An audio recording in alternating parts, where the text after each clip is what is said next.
सबको टॉप 1% बनना है। यूट्यूब तो भरा हुआ पड़ा है इन वीडियो से। 30 में रिटायर कैसे होना है, बिलियनर कैसे बनना है। बट एक सिंपल सा लॉजिक सोचो, ये एडवाइस अगर सबके लिए वर्क करती तो आज सब टॉप 1% में क्यों नहीं है। पता है, जब मैं अपने 20s में था तो मेरी थिंकिंग काफी अलग थी, बट अब अपने 40s में मुझे अब समझ में आ गया कि असली फर्क जो है सिर्फ स्किल्स पे नहीं है, थिंकिंग मिस्टेक से भी होता है। लोग वही पुरानी किसी पीटी बातें सुन रहे हैं और एक्सपेक्ट कर रहे हैं कि रिजल्ट एकदम अलग आएगी। आज बात करते हैं अपने 20s में आपको क्या क्या करना चाहिए ताकि 30s और 40s में सिर्फ पैसा ही नहीं, सुकून भी हो। देखिए, इंटरनेट पे एक बड़ा पॉपुलर कैलकुलेशन चलता है, कुछ रुपए की एसआईपी करो और 20-25 साल बाद करोड़पति बन जाओ। सुनने में बड़ा कमाल का लगता है ना, पर यहाँ पर एक कैच ये भी है और जो लोग शायद मिस कर देते हैं, और पता है वो क्या?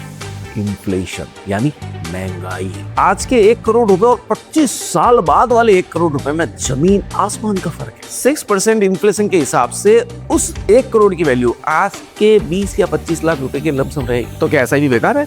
बिल्कुल भी नहीं। एसआईपी से डिसिप्लिन बनता है, पर आपका गोल ये भी होना चाहिए कि आप अपनी स्किल को अपग्रेड करते हुए इनकम का गोल भी बढ़ाते रहना चाहिए। तो इससे क्या होगा कि 2000 की एसआईपी कब 20,000 हो जाए और 40,000 हो जाए आपको पता नहीं चलेगा। अपने खुद के ऊपर ट्रस्ट करो, तुम्हारी खुद की वैल्यू 2000 से कई गुना ज्यादा है। आजकल पैसिव इनकम एक फैशन बन गया है। सोते पैसा कमाओ। छोटे छोटे इन्फ्लुएंसर आपको डिविडेंड स्टॉक्स और या ऐसी स्कीम्स को फंसा देंगे जहां आपको ये लगेगा और यार बस अब पैसा डालो और काम खत्म। सोचो, अगर आपको महीने के 40-50 हजार रुपए डिविडेंड के रूप में चाहिए तो इसके लिए आपको करोड़ों रुपए इन्वेस्टमेंट करना पड़ेंगे। और अगर आपके पास करोड़ों रुपए है तो आपको पैसिव इनकम की चिंता ही क्यों है मेरे दोस्त। रियलिटी ये है, इक्विटी हो या स्टॉक्स, ये सभी कैपिटल एप्रिसिएशन के लिए होते हैं, खर्चा निकालने के लिए नहीं। क्विक मनी स्कीम से दूर रहो, अपने करियर पे फोकस करो, सैलरी बढ़ाओ और इन्वेस्टमेंट को लॉन्ग टर्म के लिए छोड़ दो। शॉर्टकट अक्सर गड्ढे में ले जाता है। एक इंटरेस्टिंग बात बता दो, डिडेरो इफेक्ट, जो कि बहुत पुराना फिनोमिना है। इसके अनुसार जब आप एक महंगी चीज खरीदते हो तो बाकी सस्ती चीजों को पुराना दिखाने लगता है। नया आईफोन ले लिया, अब सस्ता कवर नहीं चलेगा भाई। नई गाड़ी ली, अब पुराने घर का पार्किंग भी अच्छा भी लगेगा। इससे हम आज की भाषा में कहते हैं लाइफस्टाइल इन्फ्लेशन। जैसे जैसे आपका सीटीसी बढ़ता है, आपके खर्चे भी उसी के अनुरूप बढ़ते जाते हैं। प्रॉब्लम तो जब आती है जब आप एक ऐसी लाइफस्टाइल में फंस जाते हो जिससे आप चाहकर भी एग्जिट नहीं हो सकते।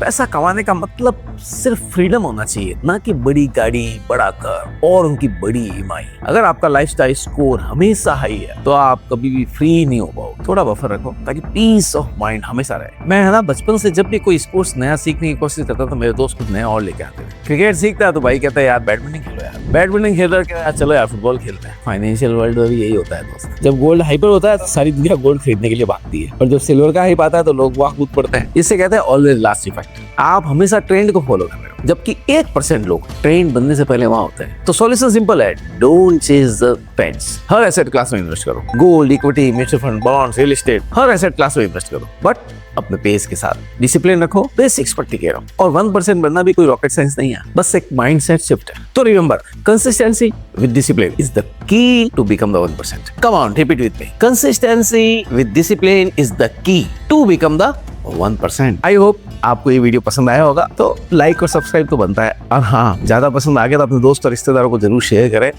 जय हिंद, जय भारत।